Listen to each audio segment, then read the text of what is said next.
Hi, I'm doing another solo video, doing a little bit of an update. I am trying to make adjustments to the channel. I've got this banner thing that I made up for holding up when I go to protests and events and stuff to try and get attention. I decided on red and blue as colors for the channel because it's sort of vaguely patriotic in a way I feel like most people can get behind, and because it's the parties, right? It's Democrats and Republicans. It's not clear which party is being affiliated with, which I enjoy. Um, that's part of it, but to be honest with you, I just sort of resent that this color coordination of red and blue has been sort of made symbolic of patriotism, made symbolic of the parties and politics. And I like these colors. I like these colors. They're pretty. I want to use them. Look how good they look on the black. Look how much they stand out on the color black. That's the main reason. So, any political motivations behind the colors, that is secondary. I have done also my shoes, which I feel is pretty badass. I feel like, um, on one hand, it's maybe giving Proud Boy, but on the other hand, maybe I want to confuse people. Maybe at this point, I don't know what I am, and I just want to confuse people. um, Yeah, so the video today, it's a solo video. It's not just an update, it's also, I wanted to talk a little bit about what I am and what I am not. Uh, I don't consider myself to be a liberal. I don't identify as a liberal. And I don't really like liberals. I don't like talking to them, the things they say. I think most people who are even a little bit involved in politics at this point understand the experience of cringing at things that their political opponents say. So you got to imagine, if you're someone like me who primarily reads and gets interested in third party politics and niche politics that is outside of the Democratic and Republican establishment, I'm gonna be doing a whole lot of cringing. It's just all cringe, all the time. It makes it very hard to relate to people. Actually, I think that while it's good intellectually to be sort of relentlessly critical of every group and every set of ideas that exists out there, I'm not sure that it's wise in terms of making friends and enjoying myself. I'm not sure that that's going too well because I end up finding 90% of the population unrelatable and cringe. So we're gonna do a little bit of cringe today. Is what we're gonna do. Get some stuff off my chest here. So I'm gonna be talking about things that I hear said a lot by liberals that I maybe should agree with on paper, but that I just cannot relate to at all when they say them. The first one, okay, so the first one, this one happens after mass shootings, after a big mass shooting, okay? Liberals will all take to the internet and they'll say things like, on this day, I don't care what your politics are, let's just acknowledge that this was a tragedy and let's mourn this. Um, and on one hand, I can empathize, obviously.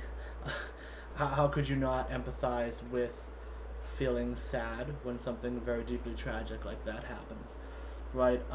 But on the other hand, I don't understand what they're getting at here. I don't understand. There's a quote from one of my favorite authors, Leopold Kohr, and what he says is the murder rate in my neighborhood spiked massively when the evening news was introduced. And what he means by that is that quiet little towns probably don't have a lot of murders, actually. There's not people running around trying to get you around every corner. The world isn't this horrible, dark, scary place where everybody's trying to kill each other all the time. Um, that would be an irrationally cynical view to take. But it seems like that the second you're hearing every murder, every attention grabbing awful thing from around the entire country and around the entire world. And I think that young people are desensitized to it. And I think it's rational to be desensitized to it. I don't think it's like, oh, it's a damn shame that we're desensitized to it.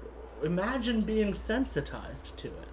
Imagine like being genuinely emotionally moved by things that have nothing to do with you. I don't understand it. I can't relate to it at all. Whenever there's a shooting, I don't feel emotional. And I kind of feel weirded out sometimes when people do feel emotional. Or even when people. I guess what I'm weirded out by is that they're paying attention in the first place. Because obviously, if you're paying attention to a news story from across the country, complete opposite end of the country, about a mass shooting. If you're paying attention to that and you're watching the parents cry on TV, something like that, of course, that's gonna make you emotional. Like, of course it is. But why are you watching that in the first place? It's not super relevant to you and to your life. I don't understand being saddened by tragedies that have nothing to do with you. I don't think it's smart. I don't think it's good for our mental health to do that to ourselves, to kind of force ourselves to look at it. Now, on the other hand, probably the best argument you could make for why someone like me in New Hampshire should care about a shooting on the complete other end of the world, probably the best argument you could make would be a highly political argument, right? You would have to argue that it matters because we live under the same government, and what happens to them there is as a result of political people that I elect here, right? So, in a way, I actually think that this sentiment of I don't care what your politics are, as long as you are moved emotionally by this tragedy, I think they have it backwards. I think it's actually more like I completely understand why you wouldn't be personally emotionally affected by this, but you should still develop an opinion about it for political purposes. I also think that even if your conclusion that you come to is that significant gun control is necessary and is the right idea, is the right thing to do, you should come to that conclusion through like a logical, rational analysis of the facts, probably. Like, you should probably you should probably read a book about it or two. You shouldn't come to that conclusion from being emotionally moved by an event on the news. I don't think that's really what anybody wants. I don't think we really want people to be coming to these conclusions anecdotally. I think that if you're like a liberal, right, and you think that people should be coming to their conclusions about gun control from anecdotal news stories about shootings, you would have to apply that across the board. And what you see on the right, I think, a lot of times is a similar anecdotal thing happening where they highlight individual stories of like immigrant crime, for example, in order to get across the idea that they're opposed to immigration. I think if you're going to be opposed to immigration, do that because you've read a depthful amount about immigration policy, not because you watched Fox News and there was a single news story today about an individual immigrant committing a crime and being let off the hook by some Democrat judge somewhere. I just don't think that's a good way to form a worldview, and I think we all know it. even when we say this stuff, I think the liberals know that that's not a good way to form a worldview in reaction to a sudden world event, just rapidly forming your beliefs. Um, yeah, I mean, in terms of policy on this issue, I'm fairly moderate. I'm fairly I I hear I hear good points on both sides, unfortunately. Um, but even if I weren't moderate, I don't think it would be because of the emotions surrounding the event at all. And I also don't think that liberals really. Now, here's the other thing I want to say. Sometimes there's an impulse amongst the apolitical when a shooting happens to say that we shouldn't politicize it, right? That no one should politicize it. And I'm not sure how that could even be possible. In today's world, the way we interact with social media, it's basically just our thoughts at this point. It's basically like a notebook that we're just constantly leaving open for our friends and family to read. Um, and I think that's almost natural, the way that we do that. Like maybe we shouldn't be engaging with social media that way, but I don't see it changing in the immediate future, that people just take whatever thought they have and just throw it out there into the void for people to hear it. And I think it's kind of ridiculous to ask people not to have political opinions immediately after a big world event like a shooting. So I don't think you should form your opinions in response to these world events. I don't think it's wrong when a world event happens for your impulse to be to care about the politics of it. If you advocate gun control and there's a shooting, of course you're going to want to say something. And if you're a critic of gun control and you want maybe a good guy with a gun at a school to stop a shooting, teachers with guns or something like that, or improved school security, get these schools really locked down to prevent these shootings, which is another popular, typically conservative position, right? Um, Either one of those things, if you're going to respond to a shooting with them, it makes sense to respond right away. And how long is long enough before it becomes politicized, right? Is it really like, oh, let's wait a month? Let's wait a month, like let's have a moment of silence together on social media about this. Plus, this, even if you try to get everyone to not politicize a shooting, some people are going to break that boundary, right? Let's say it's a right winger who breaks first, and the right winger says, "Hey, I just want you all to know that this shooting is not because of guns. It's because of people. People do shootings, not guns, right?" If somebody breaks that line, how can you not expect a liberal to respond, or vice versa? So of course it's going to get politicized.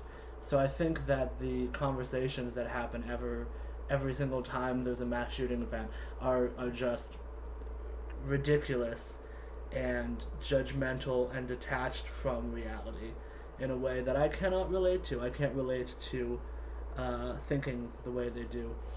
So let's do another one. That was enough about guns and mass shootings to get me in trouble for one day. Okay, so this next one is one I see on dating apps a lot, right? It's very hard. Like I said before, I feel like I've deconstructed too many different worldviews, too many different political worldviews, and I think that's a good thing to do, to be relentlessly critical, but I don't think it makes you easy to make friends. It makes it harder to make friends, because if you're just a liberal who believes in everything that a normal liberal believes and gets all of your information from all the usual liberal information sources, then all you have to do to make friends is find other liberals, and you've done it. And you'll just say things that you all agree with to one another, back and forth forever. And it's a beautiful echo chamber we have, isn't it? It's the biggest echo chamber. We have the biggest echo chamber, and it's beautiful, and it's the most beautiful echo chamber. I lost my train of thought. Yeah, so it makes it difficult to make friends, and it makes it difficult to date. Also, having opinions is a mistake. If you're young and you're thinking about having opinions, don't do it. Don't do it. You're much better off playing video games and being completely uninvolved. The second you have an opinion, someone could disagree with you, and then you're screwed. You're screwed, because what if you wanted to date that person and then they disagree with you, and now you don't get to date them anymore, so you're alone. So you're alone now. Yeah, so on dating apps, here's the quote, right? Here's how it usually goes. I don't care what your politics are. That's how most of the things at cringe at start. I don't care what your politics are, as long as you believe in everyone's basic human rights. Usually in capital letters, basic human rights. I have no idea what this means. I have no idea what they're talking about. Let's break it down. Let's break it down. So, first of all, this is just liberals. This is just liberals saying this. Just vibes wise, you wouldn't catch any conservative or Republican, you wouldn't catch them dead saying, well, as long as you believe in everyone's basic human rights, then you can roll with me. It's too soft in tone and in vibe. It's too empathetic. It wouldn't pass the vibe check on the right. So you know it's a liberal saying it, which I think automatically makes it a little bit cringe, because they're saying I don't care what your politics are, but they're saying it in a sentence that very clearly gets across what their politics are. I think the other thing is they're trying to distance themselves from their own politics. They don't want to have politics. They want to be open-minded, but they're not gonna be. They want to believe that they are someone who could date anyone, regardless of what they believe, because they're super open-minded, and we can have conversations where we disagree, and all that other stuff. They want to believe that about themselves, but they also do not want to talk to any conservatives or Republicans ever even a little bit. They don't want to talk to them. They don't want to hear about them or hear from them. So in order to create that contradiction, or uphold up that contradiction in their minds, they have to say stuff like, hey, I don't care what your politics are, as long as you believe in everyone's basic human rights. So let's talk about human rights. Human rights are declared by the United Nations. The United Nations has no real legal authority to enforce them, so they're not laws, really. But they do hold some weight. It gets reported on the news if you violate human rights law. Amnesty International will talk about your country and your policies if you violate human rights law. So there's a lot of political weight behind human rights doctrine, even though it's not an enforceable law. And human rights doctrine is extremely expansive. I believe, if I recall correctly, that they added happiness as a right. Happiness is a human right. If that's taken seriously, if you really took that seriously, then there is not a single country on the face of the earth that does not violate everyone's basic human rights. Because I don't think any of us are happy. What does that even mean? Yeah, happiness being a human right, I think, really invalidates the concept of human rights having any seriousness whatsoever. It's just a vague doctrine that kind of just says, treat people good, and that's a good thing. It's good to treat people good, but it's so meaningless and vapid politically that I don't understand why anyone would take it seriously. And then if we did take it seriously, it's a global body of law, basically, right? It's through the United Nations. If we did take it seriously, I think it would be a sort of world government, and it would be kind of a neo-colonial force. We would be enforcing this interpretation of what responsibilities a state has towards its people upon every people in the world. And I don't think that would be a good thing. I don't think it's good to have that kind of centralized, top-down authority. I think that kind of centralized authority can be bad sometimes, actually. Um, yeah. So, human rights. I don't understand why you would phrase it in terms of human rights, because what they mean is don't be homophobic, probably, right? Or don't be racist, or don't be sexist.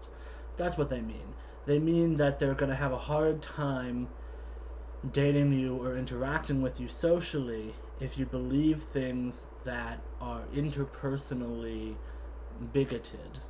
Um, but they probably wouldn't have a hard time if you disagreed about, like, taxes, right? You could be in favor of lower taxes, but as long as you're not a bigot, then you'll probably get along fine. That's what they're trying to say, but they're phrasing it as human rights because the left has to phrase everything as human rights for reasons I cannot understand.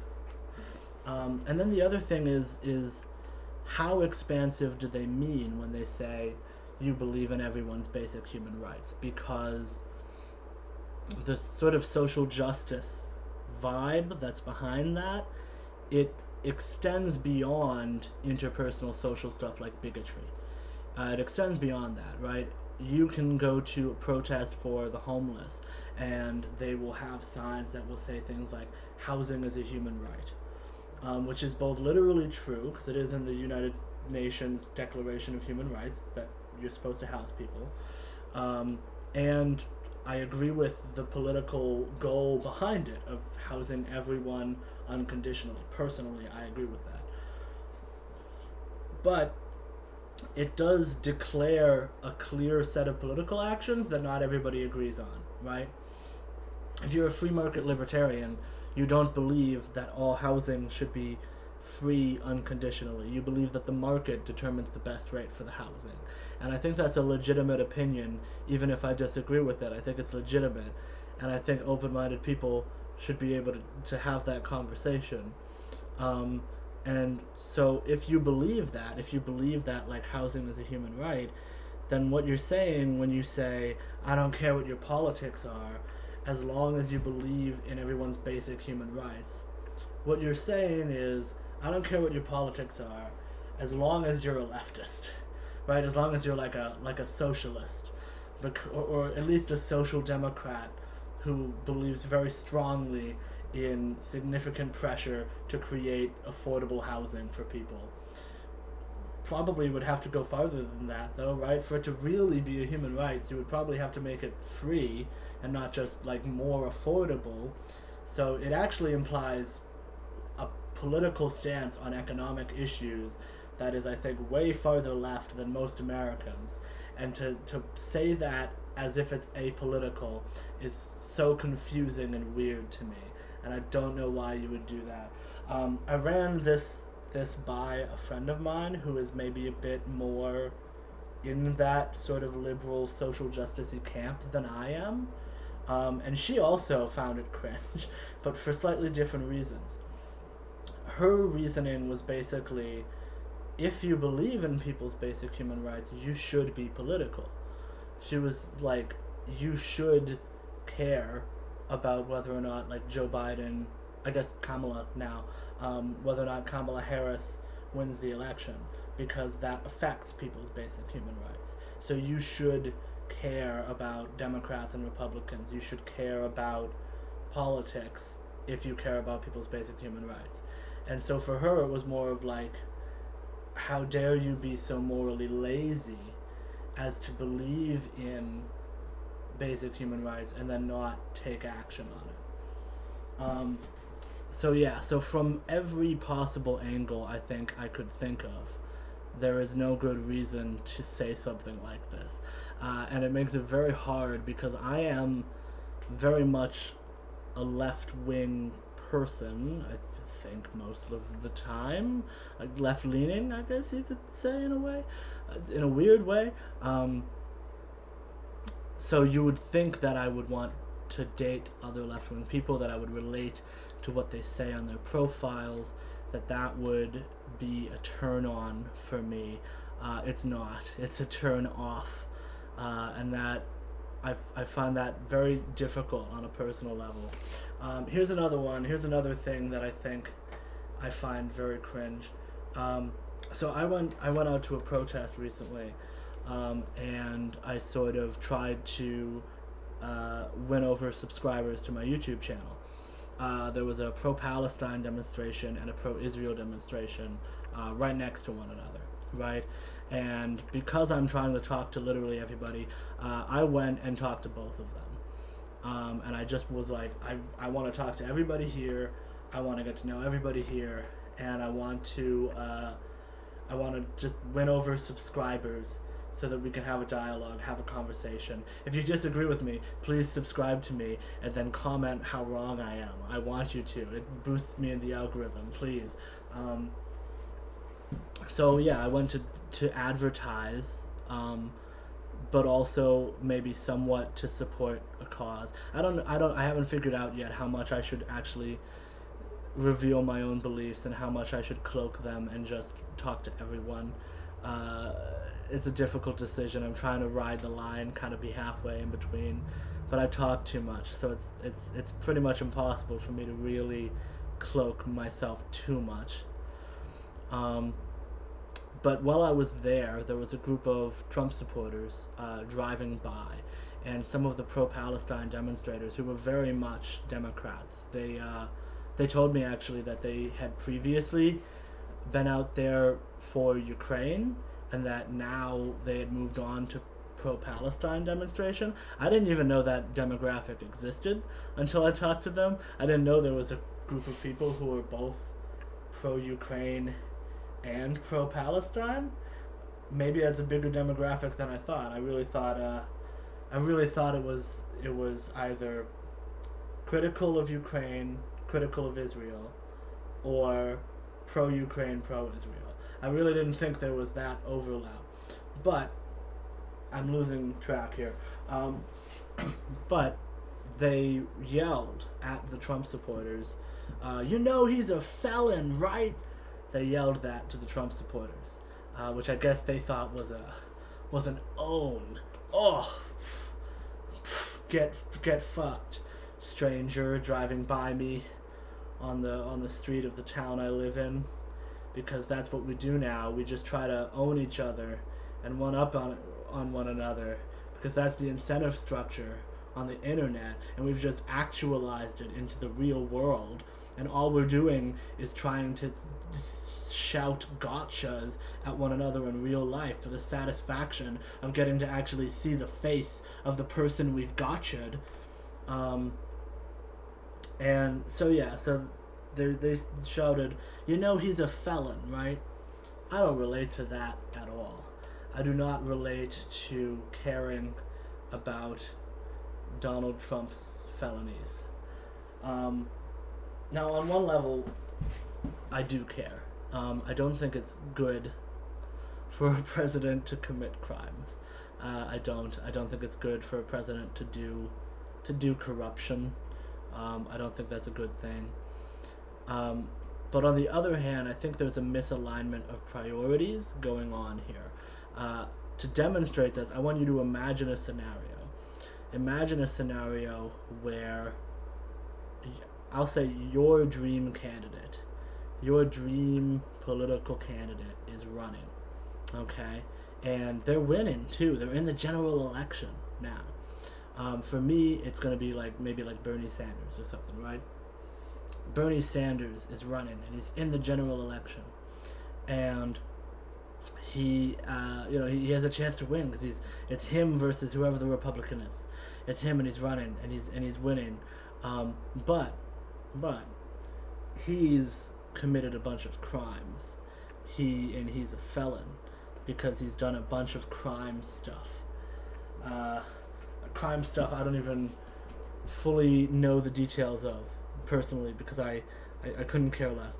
Um, he's done a bunch of crimes, he's done corruptions and stuff, and he's winning, right? And his opponent believes all the same exact things, policy wise, all the same exact things that Donald Trump believes, but he has a clean slate on a personal, individual level.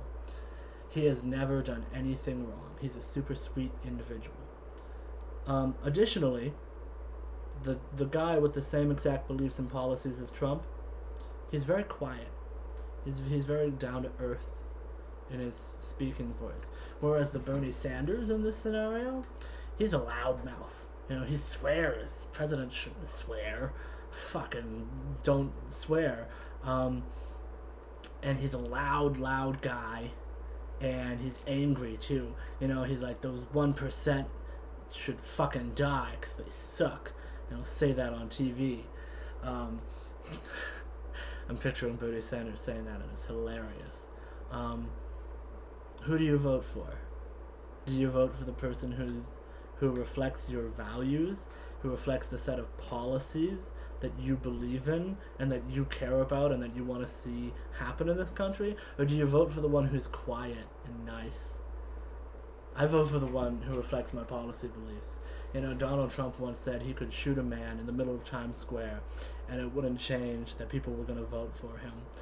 Bernie Sanders could shoot a man in the middle of Times Square and it would not stop me from supporting him, because I don't think that we're in a place right now in our country where we can really afford to care about that more than ideology and policy and the broader direction that they're going to push the politics of this country in.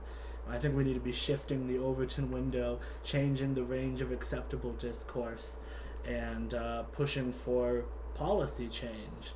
And that's more important to me than felony convictions. So I don't care about Stormy Daniels.